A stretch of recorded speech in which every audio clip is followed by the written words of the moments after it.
ఇవాళ కేసీఆర్ గారి నాయకత్వంలో ఖచ్చితంగా మీరు ఎన్ని అక్రమ కేసులు మా మీద పెట్టి నన్ను జైలు పంపాలనుకున్నావు అని ఎన్నిసార్లు అనుకున్నా ఖచ్చితంగా మేము నువ్వు కేసులు పెట్టినంత మాత్రాన భయపడేది ఉండదు.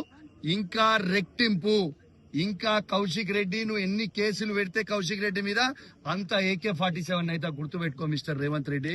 నీ కేసులకి భయపడేటువంటి ఎవరు లేదని సందర్భంగా తెలియజేస్తా ఉన్నా. ఇంకా ఎక్స్టార్షన్ అని పెట్టిండు. ఎక్స్టార్షన్ అంటే ఏంటిది?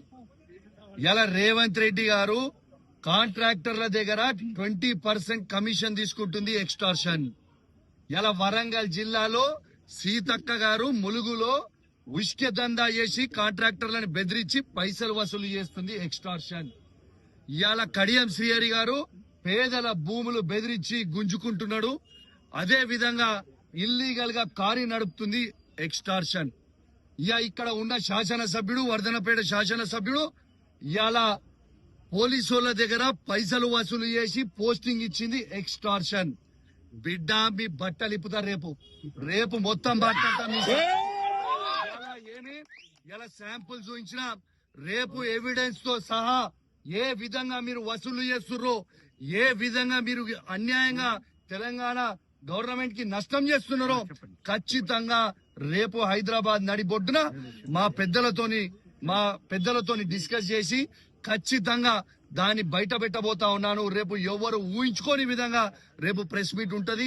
అన్ని నిజాలు మొత్తం కూడా బయట పెడతామని చెప్పి కూడా ఈ సందర్భంగా తెలియజేస్తూ మరొక్కసారి కేసీఆర్ గారికి, కేటీఆర్ గారికి, హరీష్ రావు గారికి మరియు మా బీఆర్ఎస్ పార్టీ కుటుంబ సభ్యులందరికీ కూడా మరొక్కసారి నా చేతులు జోడించి శిరస్సు వంచి మరీ మీ అందరు కూడా ధన్యవాదాలు తెలియజేస్తూ, మరియు మీకు పొద్దున్నే కేటీఆర్ గారు, హరీష్ రావు గారు మా బీఆర్ఎస్ పార్టీ ట్వీట్ చేసింది. న్యాయస్థానం మీద మాకు నమ్మకం ఉంది, ఖచ్చితంగా న్యాయస్థానం మీద నమ్మకం ఉంది అన్నది, న్యాయం గెలుస్తుంది అన్నారు. ఖచ్చితంగా న్యాయస్థానంకి కూడా ఉన్న వాళ్ళందరికీ కూడా నా ప్రత్యేకంగా ధన్యవాదాలు తెలియజేస్తున్నా. ఎందుకంటే న్యాయం వైపు మీ అందరు కూడా నిలబడ్డందుకు అని చెప్పి కూడా ఈ సందర్భంగా తెలియజేస్తూ మరియు సెలవు తీసుకుంటా ఉన్నాను. రేపు ఇంకా డీటెయిల్ గా కూడా రేపు పొద్దున కూడా మాట్లాడతా. ఎందుకంటే మీ అందరు కూడా పొద్దున్న నుంచి టైర్డ్ అయి ఉన్నారు, చాలా ఇబ్బందిగా ఉన్నారు.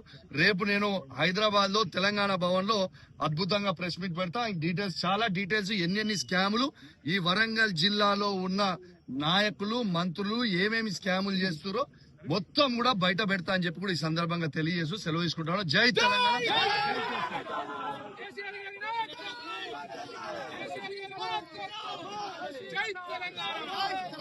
జై తెలంగాణ.